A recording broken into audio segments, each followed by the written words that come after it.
तो ये गोल्ड में एक दिन में लगभग 5% का फॉल और सिल्वर में ऑलमोस्ट यहाँ पर 10% का फॉल देखकर बहुत सारे लोगों के दिमाग में यही सवाल आ रहा है कि आखिर गोल्ड और सिल्वर के साथ हो क्या रहा है। क्या गोल्ड और सिल्वर की रैली जो है वो ख़त्म हो गई है? क्या सारे मेटल्स क्रैश करने वाले हैं इंक्लूडिंग प्रेशियस मेटल स्पेशली, या फिर जो अदर अपॉर्चुनिटीज़ है वो कहाँ, या फिर हमें क्या करना चाहिए? ठीक है, सबसे पहले आप सभी को नव वर्ष की, नए साल की बहुत सारी शुभकामनाएं। Happy new year to each everyone of you. जो पिछले साल गलतियां करी थी वो इस बार नहीं करनी है। जितनी मेहनत पिछली बार करी थी उससे ज़्यादा इस बार मेहनत करनी है। आप चाहे ट्रेडिंग के फील्ड में रहो या ना रहो, बस मेरी एक बात ध्यान रखिएगा कि जो साल बीत जाता है वो साल आपका सबसे बेस्ट साल होता है, बिकॉज वो इतना अच्छे से बीत गया, हमें आखिरकार एक नया साल देखने को मिला। और जो ये साल चल रहा है ना, वो हमारे पास सबसे बेस्ट अपॉर्चुनिटी होती है हमें अपने आगे आने वाले साल को अच्छा बनाने के लिए। इसलिए आप ट्रेडिंग करो ना करो, किसी भी फील्ड में रहो, उसमें अपना 100% देने की कोशिश करेगा। बाकी ज़िंदगी में उतार चढ़ाव लगे रहते हैं, पिछले साल की तरह इस साल में भी कुछ अच्छे महीने होंगे, कुछ अच्छे दिन होंगे, कुछ ख़राब दिन होंगे, उनको एक साथ हमें बिताना है। चलिए अब हम काम की बात करते हैं। भैया, लोगों के अंदर पैनिक क्रिएट हो गया, स्पेशली खासकर सिल्वर में। आप देखो सिल्वर में काफ़ी बड़ा क्रैश है, बट गोल्ड में ना एक फेक ब्रेकआउट वाला सिनेरियो भी क्रिएट हो रहा है, तो लोगों को डर लग रहा है कि होने क्या वाला है। ठीक है, तो इसके बारे में प्रॉपर बात करेंगे। सबसे पहले जो मैं आपको बताना चाहता हूँ वो ये बताना चाहता हूँ कि भैया ये दिन कौन सा था। आप देखो ये दिन था 29 तारीख का, 29 दिसंबर का ये दिन था। तो 29 दिसंबर में दो चीज़ें हुई थी जो क्रैश का कारण बनी थी। तो सबसे पहले मैं क्रैश का आपको ट्रिगर समझाता हूँ कि आखिर ये मार्केट गिरा क्यों उस दिन। तो जो पहला ट्रिगर था ना, वो था 29 दिसंबर के कारण बहुत सारी ईयरली एक्सपायरीज थी। तो बहुत सारे जो इस 2025 साल के कॉन्ट्रैक्ट थे वो एक्सपायर हो रहे थे, तो उसके चक्कर में बहुत सारी पोजीशंस एक साथ कटी। तो ये एक प्रॉफिट बुकिंग था, दिस वाज प्रॉफिट बुकिंग। पहला रीज़न जो मैं आपको बता रहा हूँ, because market already over extended है। इसको गोल्ड की सुपर रैली कही जा रही है। सुपर रैली मतलब गोल्ड एंड सिल्वर की ऐसी रैली आज तक इतिहास में कभी देखी नहीं गई और शायद दोबारा ना देखी जाए। जो रैलीज गोल्ड में चलती हैं वो लगभग 2-2.5 साल की चलती हैं, बट इस बार ये रैली काफ़ी ज़्यादा एक्सटेंड हो जा रही है, इसलिए इसे सुपर रैली कहा जा रहा है। तो काफ़ी सैचुरेटेड मार्केट है, काफ़ी एक्सटेंडेड है, इसीलिए प्रॉफिट बुकिंग हुई, ईयरली एक्सपायरी थी। ये पहली वजह। दूसरी वजह है एक बहुत बड़ा एक्सचेंज है जिसको CME ग्रुप के नाम से हम जानते हैं। उन्होंने गोल्ड और सिल्वर ट्रेडिंग के लिए अपनी मार्जिन रिक्वायरमेंट्स को बढ़ा दिया था। अब ये मार्जिन रिक्वायरमेंट्स बढ़ने से हुआ क्या, मैक्सिमम ट्रेडर्स जो होते हैं वो लेवरेज में पोजीशन को ट्रेड करते हैं। आप लेवरेज लेके ट्रेड करते हो, तो अगर आपका ब्रोकर बोले, जैसे ब्रोकर कल तक बोल रहा था मैं आपको 1000x का जो लेवरेज है वो देने वाला, ब्रोकर ने आज कह दिया भाई मैं इतना नहीं दे पाऊंगा, मैं आपको 800x का लेवरेज दूंगा। तो या तो आप अपनी पोजीशन काटो, आप पोजीशन काट के एग्जिट करिए, या फिर आप वो फंड डिपॉजिट करो। तो मैक्सिमम लोग के पास एक्स्ट्रा फंड्स नहीं होते हैं डिपॉजिट करने के लिए, इसलिए वो अपनी पोजीशन एग्जिट कर देते हैं। तो ये जो मार्जिन रूल्स बढ़े हैं ना, ये देखो CME, यही है वो जो CME ग्रुप है जिन्होंने यहाँ पे बढ़ाया था। तो 29 तारीख को ये दो सबसे बड़े वजह थे, खासकर ये जो सेकंड रीज़न है जिस कारण से सडन क्रैश ट्रिगर हो गया है। इसके पीछे एक फंडामेंटल रीज़न भी बहुत सारे लोग बोल रहे हैं कि ये फंडामेंटल रीज़न भी हो सकता है, वो है रशिया और यूक्रेन के बीच में जो अमेरिका बीच में आ रहा है और बोल रहा है कि भाई हम चीज़ें सॉल्व कर लेंगे, बट अभी फ़िलहाल इसका कुछ ठोस मुद्दा नहीं निकला है। अगर रशिया यूक्रेन के बीच में लड़ाई ऑफिशियली रुक जाती है तो it will be one of the biggest reason अगर गोल्ड भविष्य में गिरता है तो गोल्ड के नीचे गिरने का एक काफ़ी बड़ा वजह रशिया यूक्रेन में लड़ाई का बंद होना होगा। बिकॉज ये क्लियर है, बहुत पहले से आप लोग को पता है कि जब भी जियोपॉलिटिकल टेंशन बढ़ जाती है तो उन सिनेरियोज में गोल्ड जो है हमेशा वो एक इंपॉर्टेंट एसेट की तरह दिखने लगता है जहाँ पर आप भरोसा कर सकते हो। ठीक है, तो ये चीज़ भविष्य की है, मुझे अभी नहीं लग रहा है इसके कारण कोई इंपैक्ट मिल रहा है। ये जो था वो सडन ट्रिगर था, एक फॉल था। तो देखो जो गोल्ड की रैली है ना, मैं आपको एक बार मंथली चार्ट दिखाता हूँ और मैं आपको बोलता हूँ कि मैं कहना क्या चाह रहा हूँ। ये गोल्ड का मेरे पास मंथली चार्ट है, सिल्वर का भी चार्ट ऑलमोस्ट सिमिलर बना हुआ है। ठीक है, बस सिल्वर ज़्यादा थोड़ा मूव कर रहा है। तो ये गोल्ड एंड सिल्वर के चार्ट्स हैं। अब आप इसमें बस एक चीज़ नोटिस करो कि यहाँ पर जो गोल्ड की रैली है वो लगभग यहाँ कहीं से शुरू हुई थी 2023 के बाद और कंटिन्यूसली चल रही है।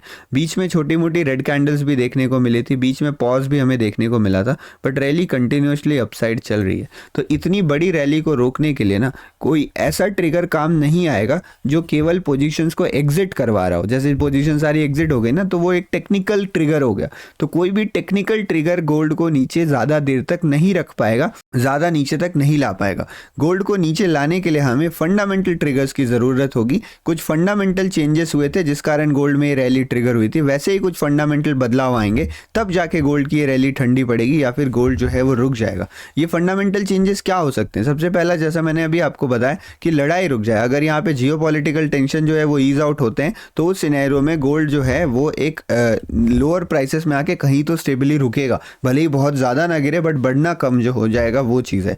दूसरी चीज़ है कि डॉलर वगैरह कितने स्ट्रांग रहते हैं ना, उस पर भी डिपेंड करता है, बिकॉज अभी हम जो सेंट्रल एसेट मान के चल रहे हैं, सेंट्रल करेंसी ग्लोबली मान के चलते हैं, वो डॉलर को मान के चलते हैं। तो अब तक बहुत सारी बड़ी डेवलपिंग कंट्रीज जैसे इंडिया भी है, तो जो हमारा फॉरेक्स रिजर्व है ना, जो हमारा रिजर्व है एक तरीके से आप मान के चलो, जो देश की सबसे इंपॉर्टेंट चीज़ होती है, वो हम जनरली अपना फॉरेक्स रिजर्व यूएस डॉलर में स्टोर करके रखते थे कि हमने अपनी आईएनआर सेल करा, जो भी सेल करा यूएस डॉलर को स्टोर करा। बट अगर डॉलर से ही लोगों का विश्वास उठते जाएगा तो नेक्स्ट सबसे इंपॉर्टेंट चीज़ क्या है, वही है जिसपे डॉलर भी बेस्ड है। डॉलर भी गोल्ड पे बेस्ड करेंसी है, बट अगर अमेरिका खराब परफॉर्म करेगी, जितने पैसे जितने मर्जी उतने पैसे वो छापते रहें, जिसकी कोई बैकिंग ना हो, तो डॉलर की वैल्यू खत्म हो जाएगी। और उस केस में जो गोल्ड है वही बेस्ट केस सिनेरियो बनेगा, और सेकंड सिल्वर भी ऑप्शन बन सकता है। तो जब तक ये सेंट्रल बैंक्स की बाइंग नहीं रुकती है, जब तक जियोपॉलिटिकल टेंशन ईज आउट नहीं होते, ये फंडामेंटल चेंजेस जब तक नहीं आते हैं, तब तक गोल्ड में हमें कोई बड़ी गिरावट देखने को नहीं मिलेगी।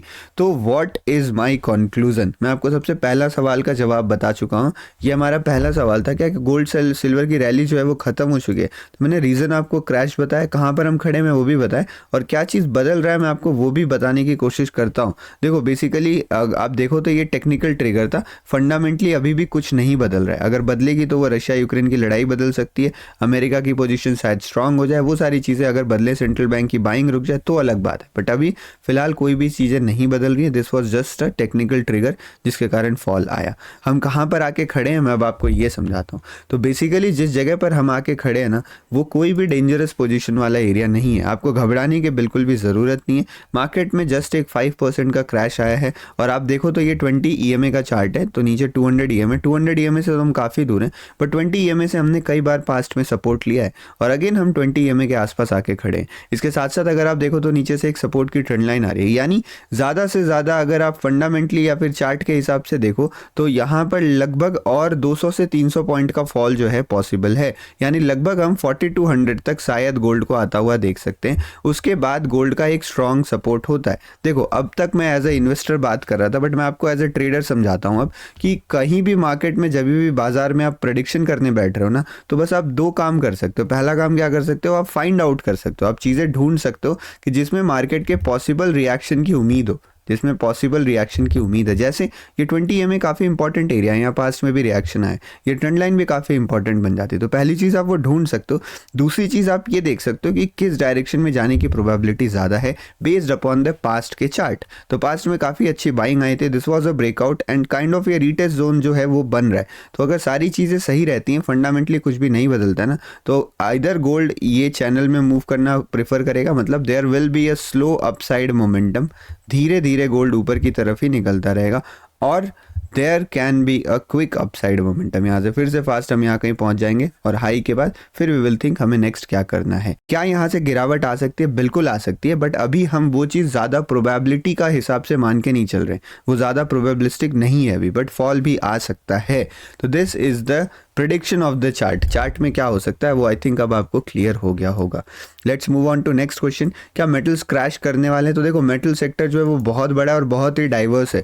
गोल्ड और सिल्वर एक साथ चल रहे हैं, ठीक है, बाकी सारे कुछ मेटल्स हैं जैसे कॉपर वगैरह हो गया जो भी काफ़ी ट्रेंडिंग है, बट मेटल सेक्टर काफ़ी ज़्यादा डाइवर्स है। And I will suggest you कि अगर आप मेटल में इन्वेस्टेड हो तो प्लीज़ एक बास्केट बना लें based upon their industrial use, कि यार कॉपर वगैरह किस में यूज़ होता है, सेमीकंडक्टर के जो मेटल्स हैं उसमें जो मेटल्स यूज होते हैं वो अलग है, जो प्रीशियस मेटल्स हैं वो अलग है, और उस हिसाब से उसको जज करने की कोशिश करें।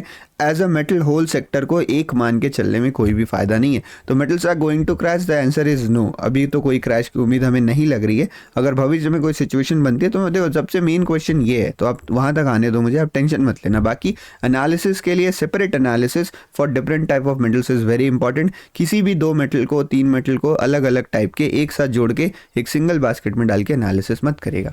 Where are other opportunities? अभी फिलहाल आप देखो तो स्टॉक मार्केट भी आपको ठीक ठाक ऑल टाइम हाइज के आसपास नजर आ रहा है, तो आपके पास हल्की फुल्की अपॉर्चुनिटी वहां पर भी बन रही है। तो अगर मेटल सेक्टर में परफॉर्मेंस खराब होता है, हम वापस से इंडेक्स की तरफ अपने फंड्स को जो है वो ट्रांसफर करेंगे। आप मेटल्स में अभी कॉन्फिडेंस रह सकते हो, तो ऑल टाइम हाइज के आसपास आपके स्टॉक्स वगैरह चल रहे हैं, तो equity is a good option. Equity अभी भी एक बढ़िया ऑप्शन जो है वो बना हुआ है, और मे भी भविष्य में जाके थोड़ी अच्छी चीजें हों। अगर ये रुकता तो इक्विटी में हम पैसे डाल सकते हैं, उतनी कोई टेंशन की बात नहीं है। बाकी भी 2-3 चीज़ें, बट वो इस वीडियो में मैं डिस्कस नहीं करना, बॉन्ड्स, रियल एस्टेट वगैरह वो सारी चीज़ें कभी और देखेंगे। वैसी टाइप की वीडियोज़ अगर बनाऊंगा तो मैं ये metal related videos, I hope आपको क्लैरिटी मिल रही होगी। अब लास्ट में आते हैं और सबसे ज़रूरी सवाल में आते हैं कि what should we do now, अब आपको क्या करना चाहिए। तो देखो मेरा दो इस लेवल पे आके ना 2 तरीके के लोग आपको मार्केट में मिलेंगे। पहले वो वाले लोग होंगे ना जो ओवर इन्वेस्टेड है। ओवर इन्वेस्टेड मतलब उन्होंने बहुत ज़्यादा पैसा ऑलरेडी गोल्ड या सिल्वर में डाल रखा है, मैं केवल इसी के बारे में बात करूंगा।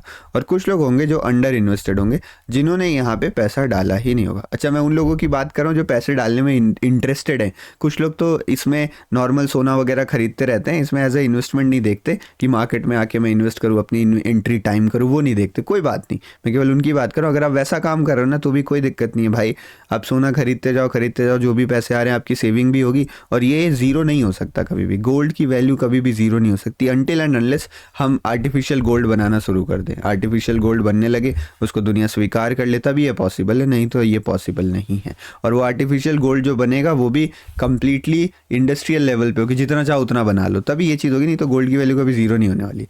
तो जो ओवर इन्वेस्टेड मतलब जिन्होंने बहुत पैसा डाल रखा है, मैं उनको यही बताऊंगा कि अब आप अपनी, अगर आप कोई SIP करते हो या फिर आप लमसम इन्वेस्टमेंट करते हो बेस्ड अपॉन योर रूल्स की, यार मैं एक महीने में 1,000 रुपये डाल देता हूँ, ऐसा कुछ भी, या एक महीने में 10,000, 20,000, 15,000, फिर उसके बाद हर 2 महीने में 3, मतलब कुछ भी आप रैंडम रूल बना के रखे हो ना, तो अगर आपका कोई भी एक सिस्टमैटिक इन्वेस्टमेंट प्लान चल रहा है तो आई विल सजेस्ट यू कि आप अभी उसे रोक दे। अभी आप ऑलरेडी बहुत पैसा इसमें डाल रखे हो और ज़्यादा प्रोबेबिलिटी लग रही है स्लो अपसाइड मोमेंटम की, ठीक है। तो ऐसा लग रहा है कि जो मोमेंटम आएगा ना वो थोड़ा स्लो हो जाएगा। तो उस केस में अगर आप ज़्यादा पैसा अभी भी डालते रहोगे तो ऑलरेडी आपका इसमें एक्सपोजर बढ़ा हुआ है और फिर वो एक लेवल पे कॉन्सेंट्रेट होने लगेगा, जिससे लेवल रिस्क आपका बढ़ जाएगा। तो ध्यान रखिए कि आप अपनी इन्वेस्टिंग को थोड़ा स्लो कर दीजिए इस जगह पे, इस चीज़ का ध्यान रखिएगा, ठीक है। और अगर आप ओवर इन्वेस्टेड हो लेकिन फिर भी आप इन्वेस्ट करना चाहते हो ना, तो आई विल सजेस्ट कि आप अगर जैसे मान लो इस लेवल पे आते हो तो यहाँ पे कुछ इन्वेस्ट कर दें, फिर आप वेट करें अगले लेवल पे हाई ब्रेकआउट करने का, तब आप इन्वेस्ट करें। जब मार्केट साइडवेज या चौपी रहे तो वहाँ बार बार पैसे ना डालें। आप समझदार हो, आपको समझ में आ रहा होगा मैं क्या कहना चाह रहा हूँ, ठीक है। तो यहाँ इस एरिया में आप कुछ लमसम डाल सकते हो, नहीं तो वेट करिए। जो लोग अंडर इन्वेस्टेड हैं उनको मैं कहूँगा कि आप अपनी SIP वगैरह चालू रखें, अभी डरने की कोई भी बात नहीं है। यहाँ पर हमें गोल्ड से एग्जिट नहीं करना है, इस चीज़ का ध्यान रखना है। तो या तो आप अपनी SIP कंटिन्यू रखो, मतलब कुछ पैसे आप डालते रहो, लमसम इन्वेस्टमेंट मत करिए, अवॉइड करिए लमसम इन्वेस्टमेंट। टाइम कर पाना काफ़ी मुश्किल है, बहुत एक्सटेंडेड मार्केट है। अगर आपने गलती से एक लेवल में बहुत पैसे डाल दिए, मार्केट क्रैश करने लगा तो आप पैनिक कर जाओगे। और गोल्ड जो एसेट है वो लॉन्ग टर्म होल्ड करने के लिए बना है, ना कि शॉर्ट टर्म में स्कैल्प करने के लिए। तो कभी भी बड़ा पैसा एक साथ मत डालिए, अपने लेवल्स के हिसाब से या फिर टाइम के हिसाब से आप अपनी SIP चालू रख सकते हो। आपको अभी बंद करने की ज़रूरत नहीं है। अगर एक बार के लिए 41,000 का लेवल क्रॉस हो जाता है या फिर मान लो 4200 का लेवल नीचे की तरफ क्रॉस हो जाता है तो आप अपनी SIP स्टॉप कर सकते हो एक बार के लिए, बट कंप्लीटली बंद कर देना। स्टॉप मतलब कुछ देर के लिए रोक दीजिएगा और फिर उसके बाद अगर ऊपर जाने लगता है या फिर हमें नीचे कोई बढ़िया लेवल मिलता है, जैसे यहाँ से लेके यहाँ तक SIP करने का कोई फ़ायदा नहीं है, फिर हमें अगर 3900, 3800 का लेवल मिलता है तो मैं वहाँ भी अपने कुछ पैसे डाल सकता हूं। तो आपको बस जरूरत है अपनी SIP को टाइम करने का लेवल के हिसाब से, और थोड़ा सा कब एग्रेसिव जाना है कब पैसिव जाना है इसको समझने की ज़रूरत है। बाकी सारी चीज़ें सॉर्टेड है भैया। गोल्ड और सिल्वर ऐसी चीज़ है जिसमें आपको इन्वेस्ट करने का आपको बोल दिया जाए तो कोई भी दिक्कत नहीं होगी कभी भी, आप समझ रहे हो। याद है, मतलब मैं आपको बताता हूँ 2020-21 में कोरोना आया था ना, उसके बाद अगर आप इंडियन मार्केट में इन्वेस्ट करते तो आपका पैसा बनना ही बनना था। उसके बाद AI वाला जो बूम आया उसमें आप अमेरिकन मार्केट में इन्वेस्ट करते आपका पैसा बनना ही बनना था। और फिर जब ये गोल्ड सिल्वर का बूम आया आप इसमें पैसा इन्वेस्ट करते तो आपका पैसा बनना ही था। तो अगर आप मार्केट्स वगैरह सही से पिक कर पा रहे हो ना, आप डोमेन सही से सिलेक्ट कर पा रहे हो, तो उसमें थोड़ी गलती भी हो जाती है लेवल या टाइम को लेके या पैसा कितना इन्वेस्ट किया तो भी कोई टेंशन की बात नहीं होती है। तो आप सही जगह पे हो, अभी ज़्यादा घबराने की ज़रूरत नहीं है। अगर बाई चांस मान लो मार्केट क्रैश कर ही जाए, लेट्स अज्यूम दिस सिनेरियो कि बाजार क्रैश कर जाए 2026 में, तो क्या होगा यार, गोल्ड वगैरह आप होल्ड करके रखना, पैनिक में एग्जिट करने की ज़रूरत बिल्कुल भी नहीं है। हाँ, एक इंपॉर्टेंट क्वेश्चन है कि सर क्या प्रॉफिट बुकिंग कर लें, तो देखो आई सजेस्ट कि प्रॉफिट बुकिंग वाला जो डिसीजन है ना वो इस बेसिस पे नहीं लेना चाहिए कि सर क्या गोल्ड नीचे गिर जाएगा। प्रॉफिट बुकिंग का डिसीजन जो होता है वो 2 बेसिस पे लेना चाहिए। पहला कि क्या आपको पैसे की ज़रूरत है, मतलब क्या आपको इस इन्वेस्टमेंट की ज़रूरत है, आप इस ज़रूरत मतलब केवल नेसेसिटी नहीं होती है। कई बार क्या होता है यार गोल्ड में तगड़ा प्रॉफिट होता है, मैं काम करता हूँ इसको निकाल के अपने लिए एक बाइक खरीद लेता हूँ बढ़िया सी, तो वो चलेगा। आपको अगर पैसे की ज़रूरत लग रही है आप प्रॉफिट बुकिंग बिल्कुल भी कर सकते हो, ये आप पे डिपेंड करता है।